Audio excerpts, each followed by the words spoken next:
The red screen blinked across 200,000 computers in one morning. Hospitals canceled surgeries. Trains froze. Factories went silent. Nurses scribbled names on whiteboards. 150 countries. Simultaneous nightmare. It started in room 413, Dalian, China. And the man who built it had just launched the cyber attack that paralyzed the planet. Before we dive into the story of the hacker who created a cyber attack that stopped the world, hit that like button right now, subscribe if you haven't already, and turn on notifications so you never miss an episode. Drop a comment below with your city or country. I want to know if you're watching from New York, Seoul, London, or somewhere completely unexpected. And if you work in IT or cybersecurity, let me know in the comments. Now buckle up because this story will blow your mind.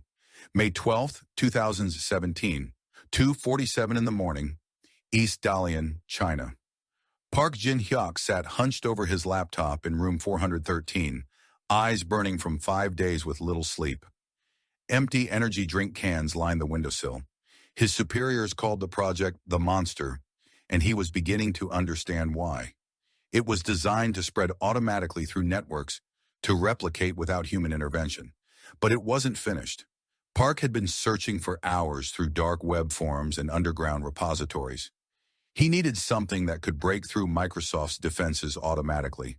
Everything he tried fell short. Then he found it. Eternal Blue, an NSA exploit leaked by the shadow brokers. The exploit targeted a Windows vulnerability present in virtually every machine on the planet. Microsoft had patched it weeks earlier, but millions of systems remained unpatched. Hospitals, governments, corporations, all vulnerable. This was exactly what he needed, the missing piece. He downloaded the code and began integrating it. The monster already had teeth, ransomware that locked files and demanded Bitcoin. Now it would have wings. Eternal Blue would let it spread from machine to machine across entire networks without a single user click. Park worked through the night, stitching components together. The ransomware payload, the encryption algorithm, the Bitcoin system, the propagation mechanism. He paired Eternal Blue with Double Pulsar, another leaked NSA tool that installed a backdoor. By dawn, the framework was assembled. He ran basic tests. The code compiled. The infection mechanism worked, but it wasn't perfect. The payment system was crude, the decryption process unreliable, and a shutdown mechanism, a domain check he'd added as a safety measure, hadn't been tested at all. His superiors had made it clear. Time was up. They wanted the weapon ready for deployment. Park uploaded the files to the secure server at 6:15 in the morning. His hands shook as he pressed enter. Then he collapsed into bed, fully clothed. When he woke 3 hours later, his phone was buzzing violently against the nightstand. 7 missed calls, 12 messages, all from the same encrypted number. He grabbed the phone with trembling hands and opened the secure chat application. One line waited for him. "We have deployed the project." Park's stomach dropped like a stone. He typed back immediately, his fingers fumbling on the small keyboard. "Not ready. Still needs testing. Payment system not verified." The response came 30 seconds later. "Already spreading. Monitor news channels. Report results." He lunged for the television remote and switched on the set. BBC World News appeared first. The image showed chaos at a hospital in London. Staff running through corridors. Computers displaying red screens. A reporter stood outside the building, her face grave, explaining that the National Health Service was under a massive cyber attack, that patient records were locked, that surgeries were being canceled across the country. Park changed channels with shaking hands. Russia Today showed similar scenes in Moscow, state computers frozen. Then CCTV in China showed factories shutting down. France 24 showed train stations in chaos. Deutsche Welle showed hospitals in Germany scrambling. Everywhere he looked, the same thing. Red screens, ransom messages demanding $300 in Bitcoin, panic, chaos, fear. The monster had escaped, and it was hungry. Its name was WannaCry. Park Jin-hyuk wasn't supposed to be here. Nobody from North Korea was supposed to end up creating something that could cripple hospitals and halt trains across continents. But history has a way of pushing people into corners, of creating circumstances that seem inevitable only in retrospect. Korea split in 1945. cut in half by superpowers drawing lines on maps they'd never visited. The division was supposed to be temporary. It became permanent. 5 years later, war erupted. 3 million lives were lost in 3 years of war. When the guns finally stopped, nothing had changed except the depth of the hatred between North and South, the permanence of the division, the certainty that reunification was a fantasy. The 1990s brought different disasters to the North. The Soviet Union collapsed, and with it went North Korea's biggest supporter and economic lifeline. China opened to the world and embraced market reforms, but Pyongyang refused to follow. The economy crumbled. Famine came, sweeping through the countryside like a plague.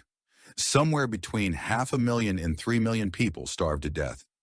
The government called it the arduous march, as if it were a noble sacrifice rather than a catastrophic failure. The regime needed money desperately.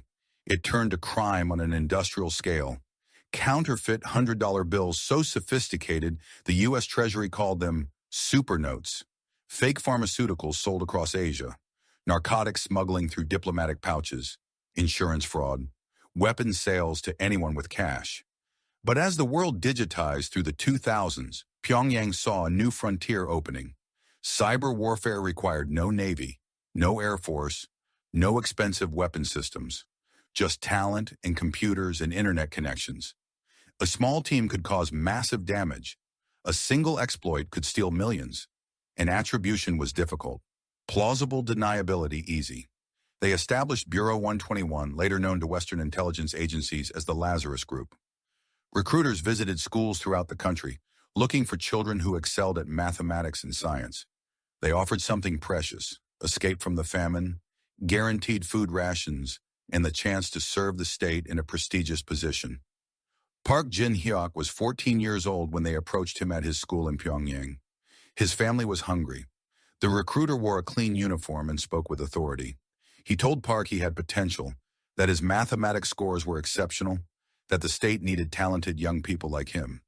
The offer came with guaranteed food rations for his entire family. Park accepted without hesitation. The training lasted 3 years. Mathematics, programming languages, network architecture, cryptography, social engineering, Western culture, and languages. The instructors were harsh but competent. Many had studied abroad in China or Russia. They taught their students not just how to write code, but how to think like hackers, how to find weaknesses, how to exploit the gap between what systems were designed to do and what they actually did. The best students were sent abroad after graduation. Staying in North Korea meant primitive internet connections and constant power outages. China offered better infrastructure and proximity to targets. Most importantly, it offered plausible deniability. If caught, they could claim to be independent criminals, not state operatives. Park landed in Dalian at age 20, assigned to work at Chosun Expo, officially an import-export firm dealing in consumer electronics. In reality, it was a front company, a hacking cell operating on foreign soil with diplomatic protection. His first major operation came in late 2014. Sony Pictures Entertainment had produced a comedy film about assassinating Kim Jong-un. Pyongyang was furious. The leadership wanted revenge, something public and humiliating. The Lazarus Group infiltrated Sony's network over several months, moving slowly and carefully, mapping every system, identifying every database, exfiltrating emails and unreleased films and financial records. When they finally struck in November, it was total devastation. Executives' private conversations leaked online, revealing embarrassing details about actors and producers. Entire databases were wiped permanently. Unreleased films appeared on piracy sites. The studio nearly collapsed under the weight of the breach. Park wasn't the lead operative on Sony, but he contributed significantly. He built custom tools for maintaining persistent access. He helped design the malware that wiped evidence. He watched as his work made international headlines, as the FBI launched investigations, as the President of the United States publicly blamed North Korea. 2 years later came an even more ambitious operation, the Bangladesh bank heist. The target was the bank's account at the Federal Reserve Bank of New York, containing nearly $1 billion. Lazarus spent months inside the bank systems, studying how SWIFT transfers worked, how authentication happened, how to cover their tracks. In February 2016, they executed the operation. 81 fraudulent transfer requests totaling $951 million. Most were blocked by bank security or caught by typos the hackers had made. But $81 million made it out, laundered through casinos in the Philippines before vanishing into accounts across Asia. Park helped design the malware that covered their tracks, systematically wiping evidence as the operation progressed. It was sophisticated work, some of the best he'd ever done. But it was also nerve-wracking. The Bangladesh heist drew massive international attention. The FBI, Interpol, and dozens of national agencies launched investigations. For months afterward, Park barely slept, convinced every knock on his door would be Chinese police with an extradition warrant. But nothing happened. The investigation stalled. Lazarus had been careful, and China had little interest in helping the West catch North Korean hackers who weren't targeting Chinese interests. Park wasn't a mastermind. He understood that clearly. He was a builder, a craftsman who made tools for others to deploy. A skilled one, certainly, but still just a cog in a machine built and controlled by the state. He did what he was told, collected his modest salary, sent money home to his family every month, tried not to think too much about the consequences of his work. By early 2017, Pyongyang's priorities shifted again. The Sony hack and Bangladesh heist had been successful, but they wanted something bigger, something that would demonstrate power on a global scale. Not a targeted attack against one company or bank. Not a theft, however sophisticated. Something that would make the entire world take notice. The directive came down through encrypted channels in February. Create something that spreads on its own.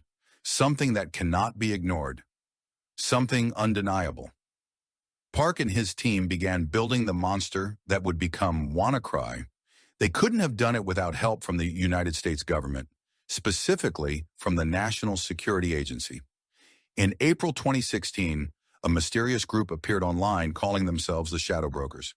Their message was cryptic and threatening. They claimed to have stolen a massive cache of hacking tools from the NSA's Elite Equation Group, the agency's most sophisticated cyber warfare unit. To prove their claims, they released samples of the stolen tools publicly. Security researchers around the world downloaded the files and began analyzing them. Within hours, the consensus was clear. These tools were real. They were extraordinarily sophisticated, and they could only have come from a major intelligence agency. The cache contained exploits targeting Cisco routers, Juniper firewalls, and various Windows systems. Tools with codenames like Epic Banana and Eternal Romance. But the crown jewel was something called Eternal Blue, an exploit targeting a vulnerability in Windows Server Message Block Protocol, the system Windows uses for file sharing and network communication. The NSA had known about this vulnerability since at least 2012. Rather than inform Microsoft so they could fix it, the agency had weaponized it, using it for surveillance operations worldwide. For 5 years, they'd kept it secret, using it to break into computers across the globe, from terrorists to foreign governments to ordinary citizens. The shadow brokers changed everything. Once the leak happened, the NSA could no longer keep the vulnerability secret. In March 2017, they quietly informed Microsoft about Eternal Blue and several other exploits. Microsoft scrambled to create patches. On March 14th, they released a security update labeled MS-17-10, fixing the vulnerabilities the NSA had been exploiting for years. But patches mean nothing if people don't install them. Across the world, hundreds of millions of computers still ran vulnerable systems. Home users who ignored update notifications, corporations with slow IT departments that tested patches for weeks before deployment, government agencies running ancient infrastructure that couldn't be updated without breaking critical systems. Even worse, many organizations still ran Windows XP, an operating system Microsoft had stopped supporting in 2014. The March patch didn't even apply to XP. Those systems would remain vulnerable forever unless administrators took manual action. The shadow brokers weren't finished. After releasing initial samples, they tried to auction the full toolkit, demanding Bitcoin payments. When that failed, they grew angry. In April 2017, they released everything. Thousands of files, complete documentation, ready-to-use exploit code. Security researchers immediately began reverse engineering Eternal Blue, documenting exactly how it worked, writing detailed technical analyses. Within days, multiple proof-of-concept demonstrations appeared online, showing how to use Eternal Blue to compromise Windows machines remotely without any user interaction. In early May 2017, Park Jin-hyuk found these documentation files. He was desperately searching for a propagation mechanism, something that could make his ransomware spread automatically.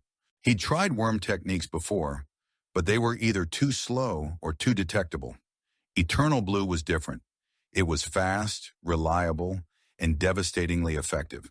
He read through the technical specifications carefully, testing the exploit in his isolated lab environment. It worked perfectly. A vulnerable Windows machine could be compromised in seconds. And because it exploited a network protocol, it could spread automatically from one machine to any other vulnerable machine on the same network. Park integrated Eternal Blue into his ransomware framework, but he didn't stop there. He also incorporated Double Pulsar, another leaked NSA tool that installed a persistent backdoor. Together, they created a two-stage attack. Eternal Blue broke in, Double Pulsar maintained access, and then the ransomware payload deployed. The combination was devastating, but Park knew the code wasn't ready for deployment. The payment system was badly designed. It used only 3 hard-coded Bitcoin wallet addresses, meaning every victim sent ransom payments to the same wallets. This made tracking easier for law enforcement. Worse, the system required manual verification of transactions, which meant even victims who paid might never receive decryption keys. Park had also added a kill switch to the code, almost as an afterthought. Before encrypting files, the malware would try to connect to a specific nonsense domain. If the domain didn't exist, the malware would proceed. If the domain existed, it would halt. Park intended it as a safety mechanism, a way to stop the spread if something went wrong. But he'd never actually tested whether it worked. He wanted more time. Another week, at minimum, to refine the payment system and test the kill switch properly. He requested an extension from his superiors. The response came back within hours. Deploy now. Timeline is critical. Further delay unacceptable. Park understood what that meant. The order came from very high up, possibly from the military leadership, possibly even from the Supreme Leader's office. Refusing wasn't an option. Neither was further argument. On May 11th, he compiled the final version of WannaCry. He uploaded it to the secure server his handlers controlled. He assumed they would test it first, maybe release it in a limited way to evaluate effectiveness before full deployment. He was wrong. By the time he woke up on May 12th, the monster was already loose, and it was spreading faster than anyone had imagined possible. May 12th, 2017, 0744 hours local time, Seoul, South Korea.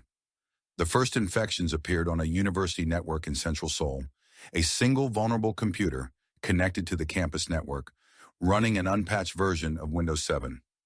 WannaCry found it, exploited it, installed itself, and immediately began scanning for other vulnerable machines.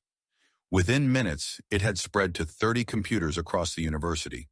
Within 20 minutes, it had jumped to a nearby telecom company through a business VPN connection.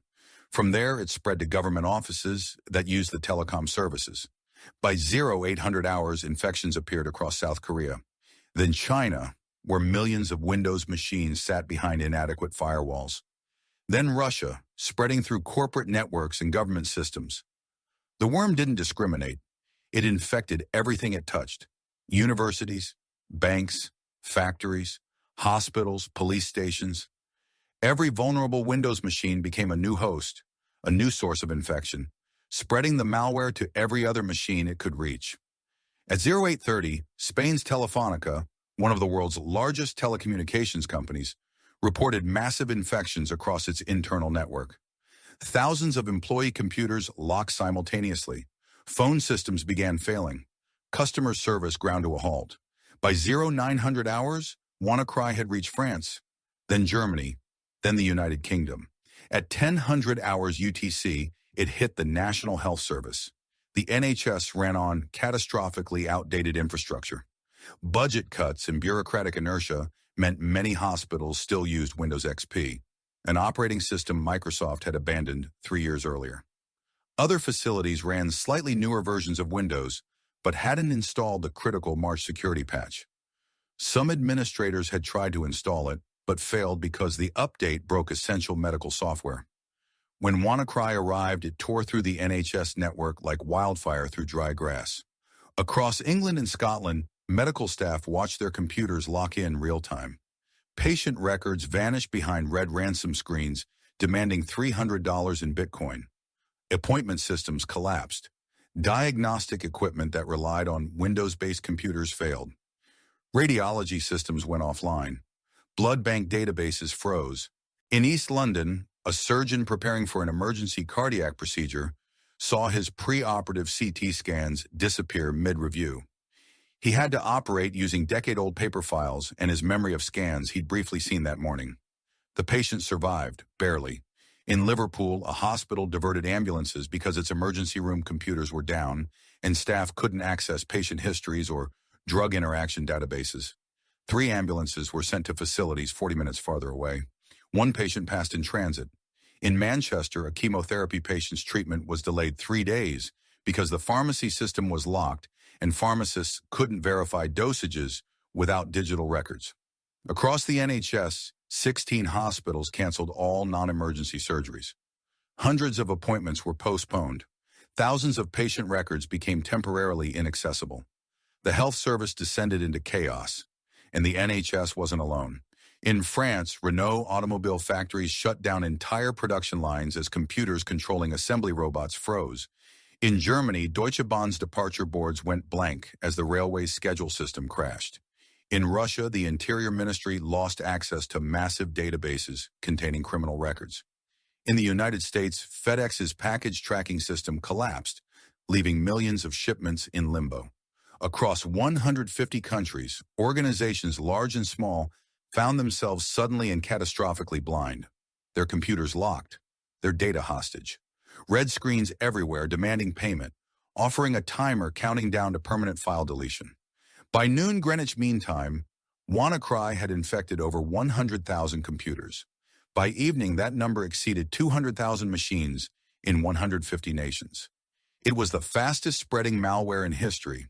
In Dalian, China, Park Jin-hyuk sat frozen in front of his television, watching the catastrophe unfold across multiple news channels.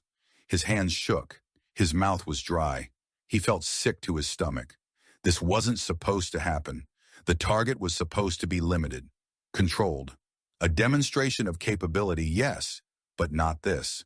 Not hospitals, not surgeries canceled, not trains stopped. Not this scale of chaos. His phone buzzed constantly. Encrypted messages from his handlers flooded in. Most said variations of the same thing. Excellent work. Global attention achieved. Continue monitoring. One message was different. The world is watching. Leadership is pleased. Significant reward pending. Park felt sick. He wanted to respond, to explain that this was a mistake, that the code wasn't ready, that the spread should have been tested first. But he said nothing. What could he say? That he'd failed to properly test his own kill switch? That he'd warned them it wasn't ready and been overruled? He watched BBC World News show the chaos in London hospitals. He watched RT show Russian government offices in disarray. He watched CCTV show Chinese factories going silent. And then at 1500 hours UTC, something strange happened. The infection stopped, not gradually. Suddenly, new infections simply ceased. Machines that were already infected remained locked, but the worm stopped spreading to new targets. Park stared at the television, confused. Then his phone rang. Not the encrypted chat, his actual phone. A number he didn't recognize. He didn't answer. But moments later, a text message arrived. Kill switch activated, spread contained. Report immediately. Park's confusion deepened. He'd built a kill switch into the code, but it was untested. He had no idea if it even worked. How had someone activated it? He opened his laptop and began searching for information. Within minutes, he found the answer. A British security researcher named Marcus Hutchins had discovered the kill switch domain in WannaCry's code and registered it. Just like that, for $8. And it had worked. Park's hastily coded safety mechanism, the one he'd never properly tested, had functioned exactly as designed. When WannaCry tried to connect to the domain and found it registered, it stopped spreading. But the damage was already catastrophic. The NHS estimated its losses at over £100 million. Across Europe, damages exceeded €2 billion. In the United States, estimates ranged into the hundreds of millions. Globally, the total cost was somewhere between $4 billion and $8 billion, though exact figures would never be known. And the ransom system, Park's crude and hastily built payment mechanism, had barely functioned at all. Only around 300 victims paid the ransom, totaling less than $200,000, and most of them never got their files back because the decryption key distribution system Park had built was fundamentally broken. Park sat in his hotel room that evening, staring at his laptop screen, understanding what had really happened here. This had never been about money. The ransom was theater. The real goal was chaos, demonstration, proof that North Korea could reach anywhere, hurt anyone, cause massive damage to critical infrastructure, all from half a world away. And they'd used him to do it. Used his skills, his code, his desperation to serve the state. He'd built the monster. They'd unleashed it. And now the world knew exactly what North Korea was capable of. Park realized something else too. He was now famous in a way. Not by name yet, but the creator of WannaCry would become legendary in cybersecurity circles. Eventually, they would find him. Eventually, his name would become public. And when that happened, he would never be able to leave. North Korea would protect him because he was valuable, and the rest of the world would hunt him because he was dangerous. He was trapped, and the monster he'd created would follow him forever. The hunt for Park Jin-hyuk began within hours of the attack, launched simultaneously by intelligence agencies and private cybersecurity firms across the world. Analysts at the NSA, GCHQ in Britain, and private firms like Kaspersky and Symantec immediately began dissecting WannaCry's code. They pulled it apart line by line, studying its structure, cataloging its functions, searching for anything that might identify its creators. Within the first day, they found something interesting. The code contained similarities to previous attacks, specific patterns, unique signatures. The Sony Pictures hack from 2014 shared certain coding styles with WannaCry. The way error messages were structured, the specific encryption algorithms used, even linguistic patterns in comments and variable names, broken English with particular grammatical mistakes. Analysts pulled up code from the Bangladesh bank heist. More similarities, the same encryption library, the same method of wiping logs, the same approach to maintaining persistence. They compared IP addresses used in all three attacks. Several overlapped. Servers in multiple countries, but all showing similar access patterns, similar time zones of activity, similar operational security mistakes. Then they found the email accounts. Hackers often reuse infrastructure. It's a common operational security failure. Why create new email accounts, new servers, new Bitcoin wallets for every operation when the old ones haven't been compromised? One Gmail address appeared in both the Sony hack and WannaCry's command and control infrastructure. It had been used to register domain names, to create server accounts, to communicate with hosting providers. A researcher at Google, working with the FBI, dug through years of historical data on that account.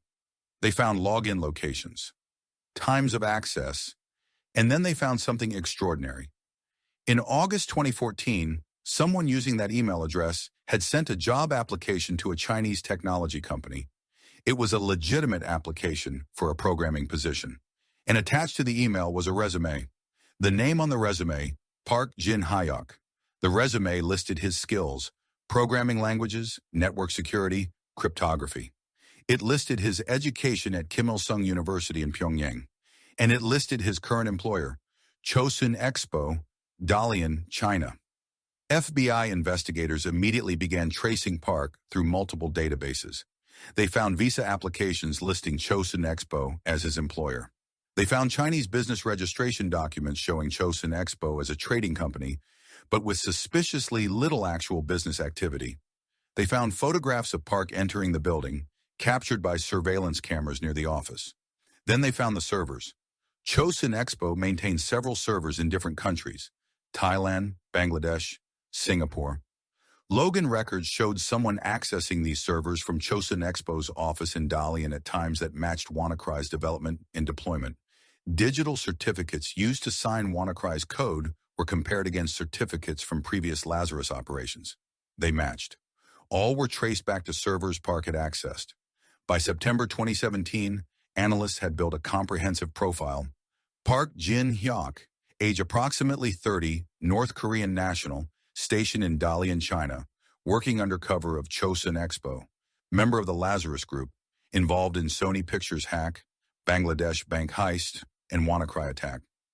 In December 2017, the United Kingdom formally and publicly accused North Korea of launching WannaCry. The statement was careful but unambiguous. North Korean state actors were responsible for the attack. The United States government immediately concurred. In February 2018, the White House released a statement directly blaming North Korea. In September 2018, the Department of Justice took the extraordinary step of announcing a criminal indictment. United States of America versus Park Jin-hyuk. The indictment was detailed and comprehensive. It charged him with conspiracy to commit computer fraud and wire fraud. It charged him with cyber attacks causing massive financial damage and threatening public health and safety. It detailed his role in 3 major operations: the Sony hack, the Bangladesh heist, and WannaCry. The indictment named him as a member of the Lazarus Group, operating under the direction of North Korea's Reconnaissance General Bureau. It included his photograph obtained from visa applications. It offered a reward for information leading to his arrest. Park Jin-hyuk became one of the most wanted cybercriminals in the world, but he never stood trial. North Korea issued a categorical denial. The regime claimed the accusations were complete fabrications, politically motivated lies designed to demonize the Democratic People's Republic. They claimed Park Jin-hyuk didn't exist, or if he did, he was just an innocent programmer with no connection to any cyber attacks. Park himself disappeared from public records immediately. His last known location was Dalian, but Western intelligence agencies believed he'd been recalled to Pyongyang shortly after WannaCry. Some analysts thought he might have been executed. North Korea has killed operatives who've become too publicly known. Others believed he'd been promoted, hidden away in a secure facility, working on new projects. Interpol issued a red notice.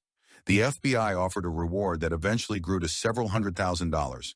But North Korea doesn't extradite its citizens, especially not cyber operatives who possess valuable skills and knowledge of state secrets. Park Jin-hyuk remains at large.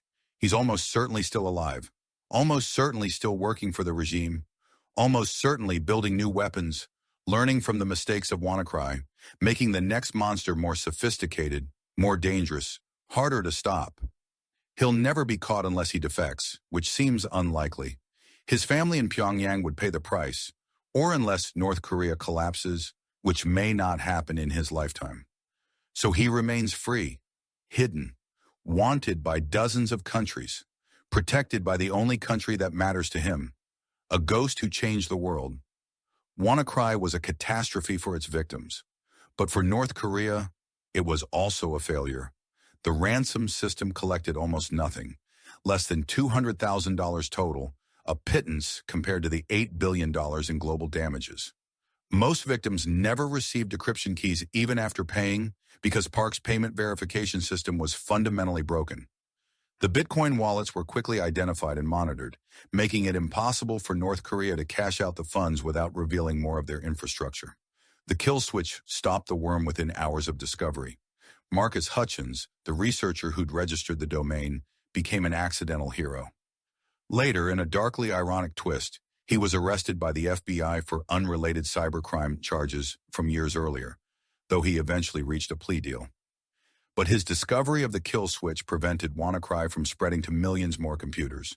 Most importantly, the malware itself was crude.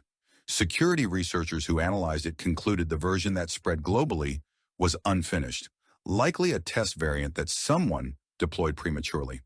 A more polished version might have caused far greater damage. So if WannaCry wasn't about money, what was it really about? Analysts debated this question for months. Some argued it was a botched criminal operation, that North Korea intended to raise funds but failed due to incompetence. Others suggested it was a test, a proof of concept that accidentally escaped containment. But most experts eventually concluded it was about power. Demonstration, sending a message. North Korea wanted the world to know it could strike anywhere, at any time, causing massive disruption to critical infrastructure, hospitals, transportation, communications, financial systems, all vulnerable, all reachable from half a world away. It was a show of force. Cyber warfare is theater, and in that sense, it succeeded perfectly. Brad Smith, Microsoft's president and chief legal officer, gave a speech weeks after the attack. He compared the NSA's decision to stockpile the Eternal Blue vulnerability to the U.S. military having Tomahawk missiles stolen. He argued that when governments hoard security vulnerabilities instead of reporting them, they create exactly this kind of risk. The NSA had kept Eternal Blue secret for years. If they'd told Microsoft in 2012 instead of 2017, the vulnerability would have been patched long before WannaCry existed. The NSA never publicly acknowledged responsibility. They released no statement about Eternal Blue, offered no apology for its role in enabling WannaCry. Officially, they maintained silence. North Korea, of course, denied everything. The regime claimed the accusations were baseless, politically motivated fabrications. They suggested the attack might have been a false flag operation by the United States itself, designed to justify sanctions and military pressure, and the shadow brokers, whoever they really were, vanished after releasing one final message mocking American intelligence agencies. Some analysts believed they were Russian intelligence. Others thought they might have been NSA insiders. The truth remains unknown, but the consequences of WannaCry continue rippling outward years later.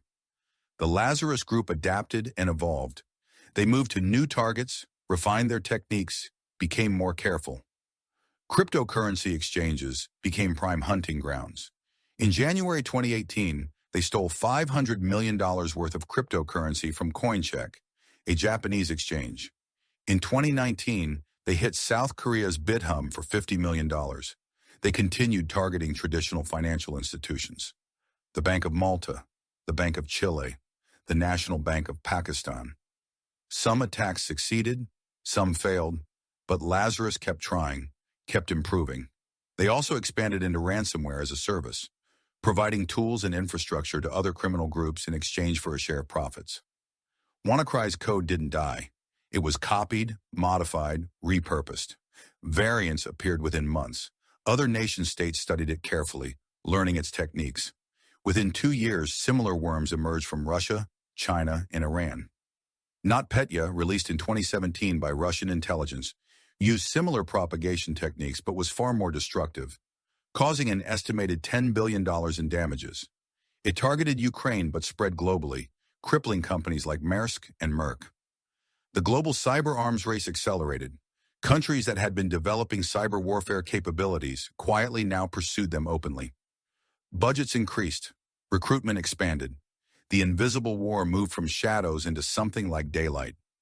And the vulnerabilities WannaCry exposed still exist. Organizations worldwide continue running unpatched systems. Legacy infrastructure that can't be updated without breaking essential functions. Medical devices running embedded Windows XP. Industrial control systems designed before modern security existed. All still vulnerable, all still potential targets. The next attack is always in development, somewhere. In North Korea, certainly, but also in Russia, China, Iran, and a dozen other countries building cyber warfare capabilities. And in criminal organizations that have learned how profitable ransomware can be. Park Jin-hyuk became a symbol of this new reality. Not just a hacker, but evidence of a fundamental shift in how conflicts happen. Wars no longer require armies crossing borders. A small team of skilled programmers can devastate a nation's infrastructure from thousands of miles away. Invisible soldiers striking without warning, causing chaos that would have required divisions of troops and fleets of bombers in previous generations. The world changed on May 12, 2017. Not obviously, not dramatically, but fundamentally. Before WannaCry, cyber attacks were mostly theoretical threats or limited incidents. After WannaCry, everyone understood the vulnerability of modern civilization, how dependent we are on computers, how fragile our infrastructure really is. North Korea learned from WannaCry too. Their subsequent operations became more targeted, more careful, less visible. They stopped building worms that spread uncontrollably. Instead, they focused on precision strikes, stealing cryptocurrency, targeting specific banks, infiltrating defense contractors. And somewhere in that process, Park Jin-hyuk learned his own lessons about what happens when monsters escape, about the difference between building weapons and deploying them, about how a single error, an untested kill switch, a crude payment system, can mean the difference between controlled demonstration and global catastrophe. If he has regrets, he's never expressed them publicly. If he feels guilt about the surgeries canceled, the patients who did not survive, the billions in damages, no one knows.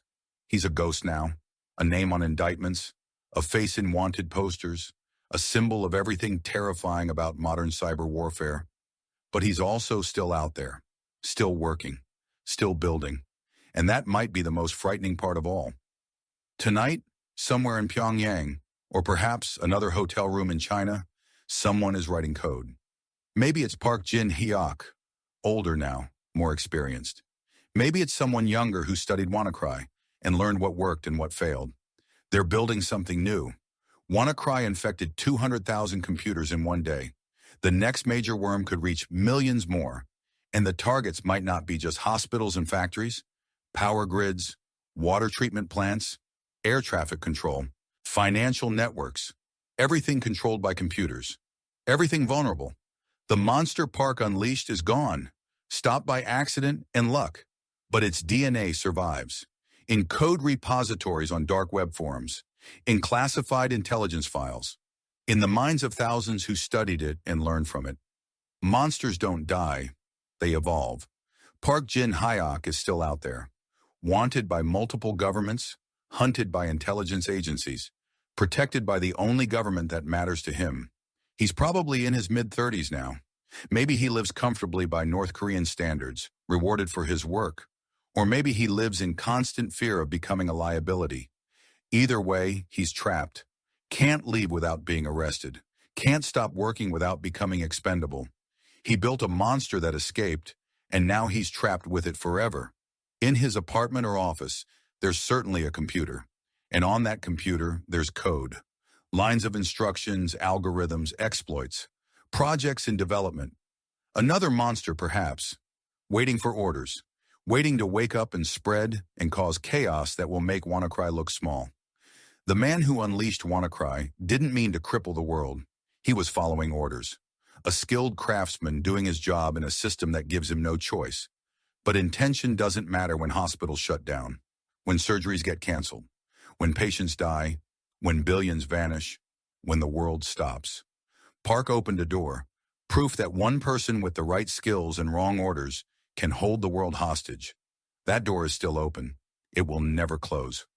WannaCry was just the beginning, the first demonstration of how vulnerable our interconnected world really is. Park showed us exactly how easy it is, how few people it takes, how quickly chaos can spread through vulnerable systems and unpatched software. The monster Park built is no longer active, but the template survives, the knowledge survives, the technique survives, and somewhere tonight in Pyongyang or Beijing or Moscow or Tehran, someone is using that template, building something worse. One day, another line of code will spread across the world. Another crisis will unfold in real time. And somewhere, another programmer will watch in horror, realizing what they've unleashed. But it'll be too late. The screens will turn red. The systems will freeze. The world will stop. Park Jin-hyuk is still out there, still working, still building, still dangerous.